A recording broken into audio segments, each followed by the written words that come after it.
Welcome back to Public Forum. In Public Forum today, a discussion on the Occupy Wall Street protests.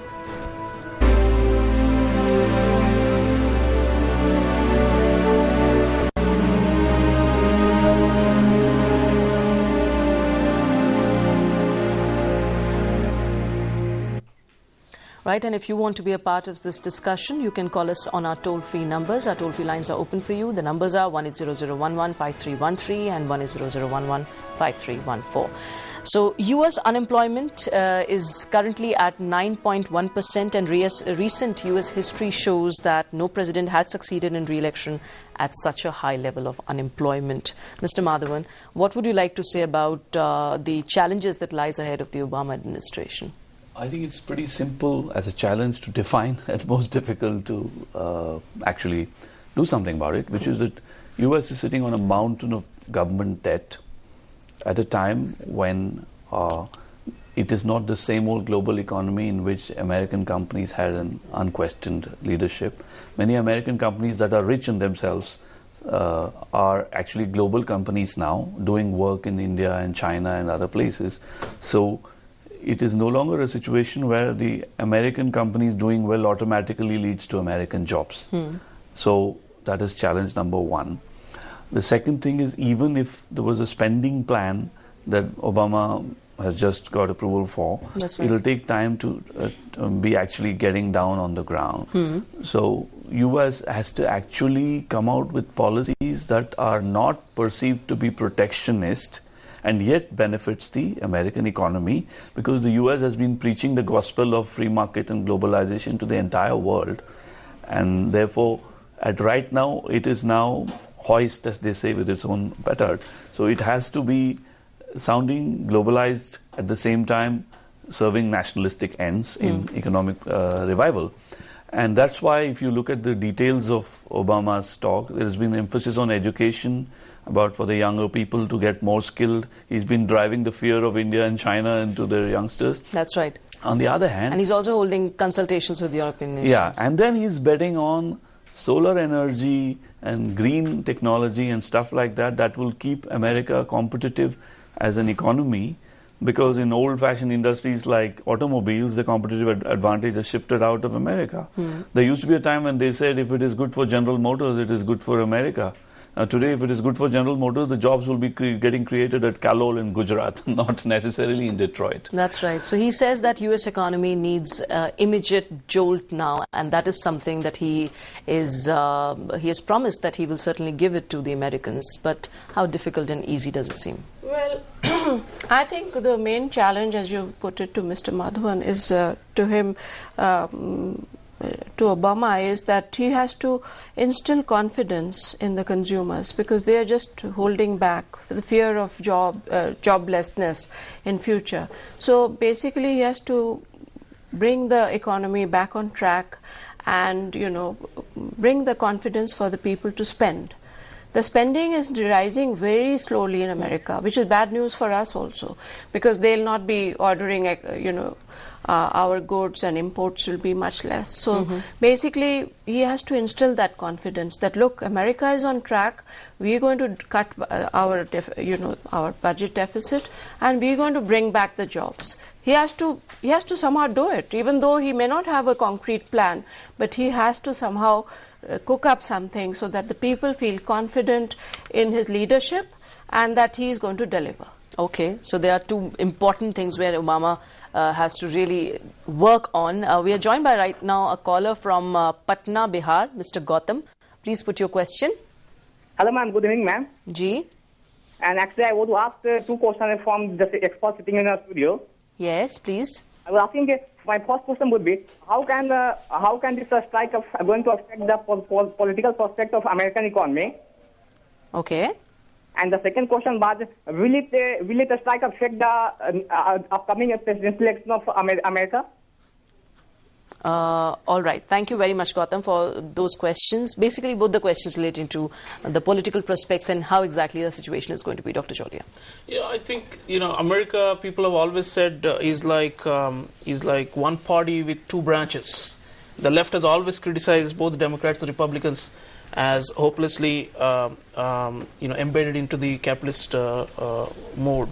But I think from time to time you have polarization, like you have today, where the word banker has an ugly connotation in Main Street. And this is the kind of juncture where it is possible to envision the Democratic Party going much further to the left than it has in decades. And I think that is going to happen. Otherwise, the point is that you have a system which does not allow the rise of a third party. And in this kind of predicament, I think the positioning will be towards what is called the median voter, who's somewhere in the middle. And the Republicans will not be able to adjust to that simply because their core constituency are exactly the banks who have been funding them. In fact, Mr. Madhavan mentioned the fundraisers, Obama is being slowly, his camp is being deserted by the big bankers. In fact, even Jamie Dimon, JP Morgan, who was supposed to be Obama's favorite banker, is now hedging, and there's no clear endorsement from him for Obama's re-election. So you have a situation where the realignment in the political forces will be such that I believe that the administration will go leftward, and the Republicans will continue to bank on campaign financing. Campaign financing is not going to win you an election. It can only help you set up a platform from which you can, reach out. But now, with alternative forms of outreach, Obama's done it once, and I'm sure he can do it again. Ms. Madhavan?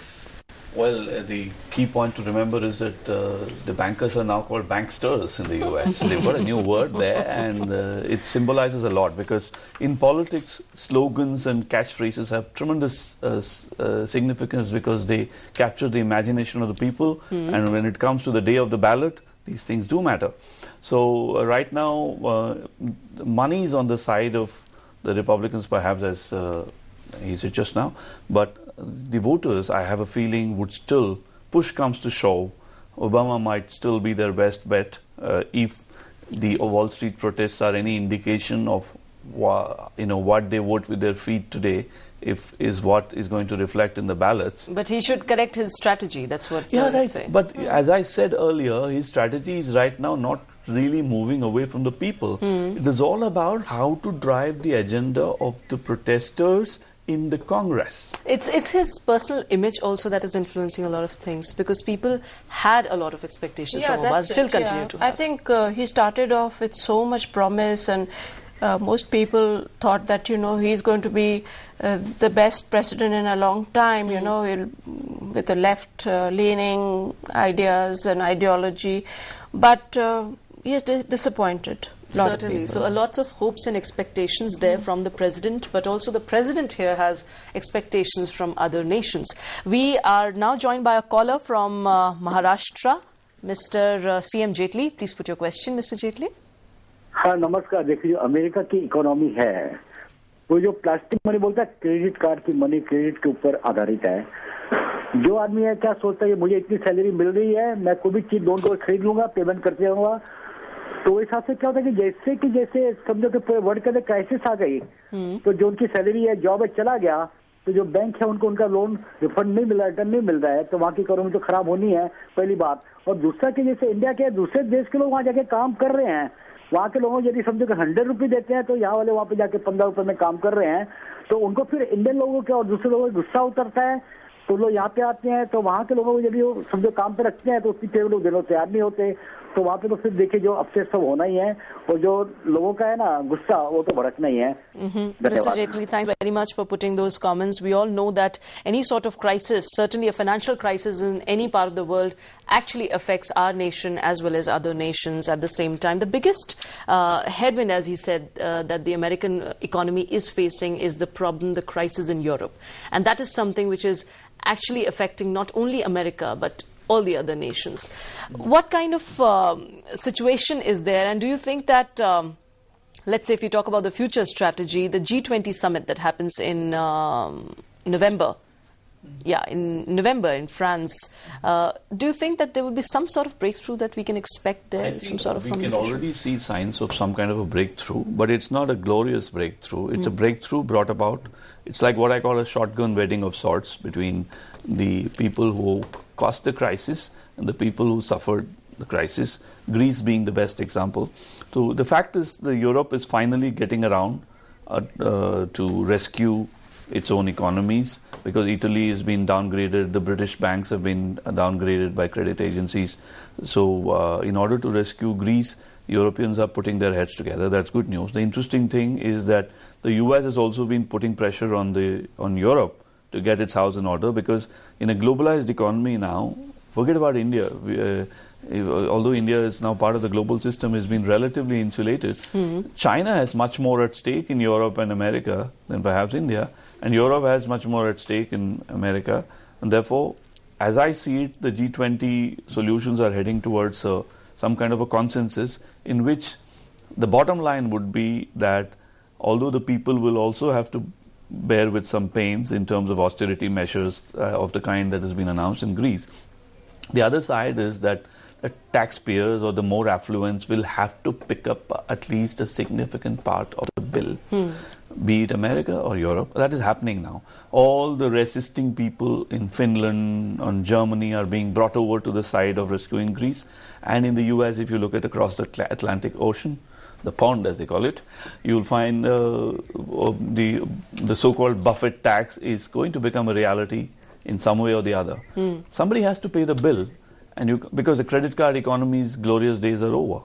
And therefore, this will be done, but it's a painful process. What we are going through is what in India we call the haggling part in the sabzi mandi. Okay, we are joined by a caller right now from Orissa. Mr. Sangram, please put your question. Ma'am, hello. Ji. Ma'am, my question is regarding the crisis in US economy. As we know, most of the Asian economies are heavily dependent upon the US economy. That's right. So how far the crisis of US will affect the Indian economy and most of the Southeast Asian economy as well? Okay, thank you very much, Sangram, for that question. Mr. Cholia, basically everybody would really like to know what is going to be the impact on our economies. It will shave off a point or two from our growth rate. And I don't think, the BRICS have survived with 1 or 2 points less of economic growth since 2008. Russia was the one who was badly hit, but the rest did not. So, sometimes, in fact, my most recent column in the Financial Express, I was arguing about how there is a limit to interdependence and to the so-called coupling. Because sometimes we overemphasize the interdependence aspects. What we are seeing is that, certainly as Mr. Madhavan said, China will be affected somewhat more. But they are still already in the process of reorienting towards domestic consumption, away from export dependency. And so it's an ongoing process. We will be perhaps affected even less because ours is domestic consumption-based economic growth. But at the end of the day, we will take 6 or 7%. We are nowhere close to a recession, which is 2 quarters of negative growth. So that's not happening. And what it will do is it will hurt some segments of our economy and some segments of East Asian economies that this caller just mentioned. But I think we will still emerge relatively better off because, the structural conditions are better. Demographically, we have younger population, productivity, the pent-up growth that had been suppressed for a long time is still emerging. We have not reached a saturation point. And for the OECD economies to emerge, I don't know, it may be a decade or longer. It's a depression. Let's face it. Whether you want to indulge in technicalities about it, whether it's a recession or depression doesn't matter to the 99% who is out in Zuccotti Park. Okay, so there are rising troubles there for the incumbent president in America as the faith, especially on the U.S. economy, is evaporating ahead of the 2012 presidential elections. So it's time here to take a very short break in Public Forum. After the break, we'll present the last segment of Public Forum to you.